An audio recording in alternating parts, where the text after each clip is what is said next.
راكي حابة تحضري لا سلطة دو فروي، سلطة الفواكه بشكل جديد راقي وعصري لسهرات رمضان. تبعي معايا لا فيديو تاع اليوم. السلام عليكم وصحة رمضانكم، رمضان مبارك للجميع إن شاء الله. رايحين نديرو إن شاء الله غولي تاع لا سالاد دو فروي بطريقة جديدة ومعاصرة. هذا الغولي هذا ما نستعملوش فيه الفرن نهائيا. دوك تشوفوا طريقة جد سهلة بسيطة وسريعة، وانتي حضرتي أحلى ديسير لأولادك. بسم الله على بركة الله. أول حاجة كما راكم تشوفوا عندي بسكوي لو بوتي بور، يجو فيه زوج لي باكي كما راكم تشوفوا. راح نستعملهم كامل، راح نقطعهم قطع صغيرة ونرحيهم على شكل رقيق. بعد ما رحيتهم تحصلت على هذا الكمية هذه، نحطها جانبا. عندي كاس تاع حليب وعندي ربع كاس تاع الزبدة ولا لا مارغارين ذايبة، نخليها تبرد على جهة. وعندي بعض من الفاكهة ما استعملتهاش كامل، استعملت فقط حبة برتقال، حبة تاع الموز و قطع فقط من هذوك الفراولة اللي هي لي فخاز، ما استعملتهاش كامل، يعني ما راحش تستعملي بزاف فواكه. رايحه ندير لو بسكويت تاعي لا فاني الفانيليا. درت هنا 2 مغارف صغار، يعني مقدار تاع مغرفه كبيره تاع لا فاني باش ندير نكهه شابه البسكويت تاعي. ضفت عليه هذيك الزبده ولا مارغرين الذايبه اللي خليتها بردت. هنا درت واحد المغرفه تاع البسكويت داخل الكاس باش نحيت كامل هذيك الزبده اللي قعدت لي في قاعده الكاس. هنا نبسس مليح البسكويت تاعي، ندخل مليح ديك لا مارغارين، انا درت لا مارغارين ندخلها مليح في البسكوي هذا ونبسسو مليح بهذه الطريقه هذه. هنا نضيف 2 مغارف كبار تاع الكاكاو المر. اختاري كاكاو اللي يشم مليح، ونستعمل هذاك البني، ما تستعمليش الاسود اللي يجي مر بزاف في الحلويات. هذا هو المخير للحلويات. هنا نضيف كمية من الحليب كما قلت لكم كاس، الكاس تاعي فيه 220 مليلتر. اذا خفتي لا يعني تجريها بزاف، استعملي غير بشوية حتى تنطم معك وتحصلي على عجينة متماسكة. لازم العجينة هذيك تكون ناشفة، ما ديريهاش سائلة. كل ما كانت متماسكة كل ما أعطتك نتيجة أحسن، هكذا باش تجيك سهلة كي تكوني إن شاء الله ديري في الغولي هذاك. حطينا واحد لاباط ما شاء الله فيها يعني ريحة هايلة، وشوفوا كيفاش تقدروا ديروا بها كريات بكل سهولة. عندي هنا شوفوا درت فنجان برك تاع الحليب، كنت درته في المجمد في الكونجلاتور برد مليح، مع فنجان ونص تاع لا شانتيي تاع بودرة الشانتيي. رايحه نضربهم ونطلعهم على شكل كريمه. هنا ما تحبسوش من الخفق حتى تتحصلوا على كريمه كثيفه بهذا الشكل هذا. للامانه انا ضفت لها نصف فنجان تاع بودره الشانتي، يعني اون تو درت فنجان تاع حليب بارد مع 2 فناجل تاع بودره الشانتي باش تتني كثيفه، لانه مرات ما تكونش هذيك لا بودغ مليحه دونك تاع الشانتي، دونك لازم نضيفوا لها شويه. هنا عندي ورق الطهي لو بابي كويسون، حطيت عليه ديك العجينه. شوفوا ديك العجينه شحال شابه ما شاء الله.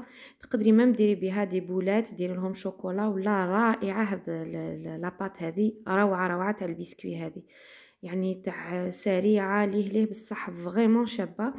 الحاجه اللي تعجبني ما تستعمليش كامل فيها الفور، ما تستعمليش كامل الفرن وتحصلي على نتيجه رائعه. اذا نحاول ندير مستطيل كما راكم تشوفوني نستعمل في الكوبات ولو غولو باش عاونوني، استعنت بهم حتى تحصلت على مستطيل. نحاول كيفاش نديرو مستوي، يعني يكون السمك تاعو في كامل الجهات كيف كيف. نطلي هذا لو بسكويت تاعي بالكميه تاع لا كريم شانتي اللي طلعتها. ما تعمروش بزاف لو بسكويت تاعكم سينو رايح من بعد يخرج لكم. دوك تشوفوا انا كنت حتى اضطريت اني نقص شويه بس كي تكونوا ترولي ومن بعد على فان يعني واذا كثرتوا رايح يخرج لكم. هنا بعد ما قطعت هذوك لي فخوي كنت غسلتهم بيان سور، قطعتهم قطع صغيره، ما ضفت لهم حتى اضافات، خلطتهم فقط مع بعض يعني باش يجوني لي مورسو من كل فاكهه في كل البلايص تاع الغولي تاعي. كيما راكم تشوفوا راني نوزع على كامل سطح هذاك الغولي بهذه الطريقه هذه. هنا يعني رايحه نستعملو عرضيا ماشي طوليا، اذا تحبي تستعمليه طوليا لك ذلك. انا فضلت نستعمل بهذه الطريقه هذه ونبدا نرولي غير بالعقل كما راكم تشوفوا. هنا كما قلت لكم يعني كنت كثرت شويه تاع لي فروي مع لا كريم. للامانه حبيت نوري لكم كامل مراحل يعني ما نخبيش عليكم، يعني حتى يعني باش نعرفوا كيفاش نقدروا نديروا الكيك تاعنا ولا الغولي تاعنا مليح. دونك نحيت غير شويه ماشي بزاف كما شفتوا باش قدرت نكمل روليتو مليح. ما تخافوش من دوك التشققات، عادي جدا يعني رايحين يتشقق يعني بشكل عادي. رايحه تغطيه اصلا بالكريمه ولا بالشوكولا كما تحبي. انا هنا بقات لي شويه من لا كريم شانتيي دونك درتها من فوق. اذا حبيتي تنقصي مقدار تاع الحلاوه يعني تاع السكر في في هذه التحليه هذه ولا لا سالاد دو فروي ولا لو ولا كيما تحبي سميها، تقدري ديري الجبن الطازج لو بتي سويس من فوق، يعني تطليها بلو بتي سويس اوليو تطليها بلا كريم شانتي، يعني باش تنقصي النسبه تاع الحلاوه اذا ما تحبيش حاجه سكري بزاف. كيما راكي تشوفي درت من فوق البقايا تاع لي فخوي اللي قعدوا لي، زينت بهم بهذا الشكل هذا. شوفوا شكلها نعجبني جا راقي. قبل ما ندير لي فخوي كنت كيما شفتوا درت تزيينات بسيطه هذوك الخطوط بلا فورشات، يعني برك للتزيين باش يجينا شكل راقي وشباب بهذه الطريقه هذه. وزينت بشويه تاع الفاكهه هكا، درت شويه تاع قطع تاع لي فخاز يعني رشقتهم على الجوانب باش يجي شكل شباب. خليتها في الفريجيدير في الثلاجه من التحت ساعتين ارتاحت وتماسكت اكثر. يعني رفدته بكل سهولة، حطيته في صحن التقديم كما راكم تشوفوا. مسحت الجوانب هذوك، درته في الثلاجة كما قلت لكم. كل ما خليته ارتاح كل ما عطاكم نتيجة احسن. واحد النتيجة واش نقول لكم ما شاء الله، ان ديسير رائع، سالاد دو فروي هايله، كشغل دي مورسو تاع باتيسري الوغ كو غير بسكوي برك. تحسي للفاكهه كي تكوني تاكلي. للناس اللي ما تقدرش تشري بزاف الفاكهه من كل حاجه حبه وانتم درتو احلى ديسير. هاد الوصفه بالذات البنات حبيتكم تجربوها، فريمون روعه روعه لرمضان، رايحين تفرحوا بها وليداتكم وفي نفس الوقت شتو ماشي فيها حاجه مكلفه ولا كما قلت لكم من كل حاجه شويه شويه تاع لي فروي مع الغلا اللي كاين وكامل.